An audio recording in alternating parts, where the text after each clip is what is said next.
In front of me is Sony Xperia 10.4 and let me show you how to add photo to contact on this device. So at first, open your phone dialer, go to contacts if you are not here, then pick the contact that you would like to add this profile picture to and select edit icon. And now just click on add photo.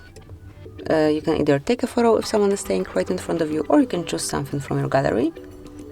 And now just pick the picture that you would like to apply. Let me choose this one. You can customize it and then tap on save copy. Click on save then, and that's it. From now on this picture is assigned to your contact, and every time she will be calling you, you will be able to see this profile picture at first. So this is it, that will be all. Thank you for watching. Please subscribe our channel and leave the thumbs up.